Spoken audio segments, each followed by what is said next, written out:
အားလုံးပဲမင်္ဂလာပါညီမဒီနေ့မိတ်ဆက်ပေးမှာကတော့counter distribution ကုမ္ပဏီကနေပြီးတော့ order မှာထားတဲ့ဒီခွက် order လေးပဲဖြစ်ပါတယ်သူ့ပေါ်မှာရထားတဲ့ printing ရဆိုလို့ရှိရင် sublimation printing ကိုအသုံးပြုပြီးတော့ရိုက်နေပေးထားပါတယ်ဒီတစ်ခွက်ရဲ့ဈေးနှုန်းကတော့မြန်မာငွေကျပ်9000ဝန်းကျင်ပဲကြားတင်မှာပဲဖြစ်ပြီးတော့အရေးအတွက်50ရာနေစပြီးတော့ညီမတို့ရှိမှာ order မှာလို့ရပါတယ်ရှင်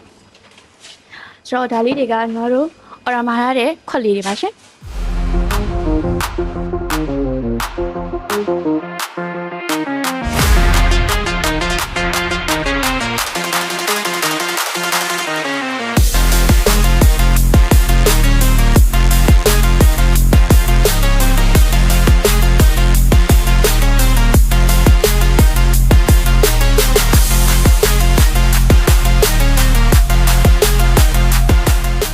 ဟုတ်ကဲ့ပါညီမတို့ရှိမှာအခုလိုမျိုး printing တွေပြီးအခြားခြားသော printing advertising နဲ့ပတ်သက်တဲ့ဝန်ဆောင်မှုများကိုတနေရာထဲမှာ one stop service ပေးနေတဲ့ကုမ္ပဏီတစ်ခုပဲဖြစ်ပါတယ်။ဒါကြောင့်မို့လို့အချို့သားဆုံးစီးနှုန်းအကောင်းဆုံး quality နဲ့အမြတ်ဆုံးဝန်ဆောင်မှုများကိုဆောင်ရွက်ပေးနေတာမို့လို့လူကြီးမင်းတို့အနေနဲ့လှမ်းလာခဲ့ဖို့ကိုလည်းဖိတ်ခေါ်အပ်ပါတယ်ရှင်။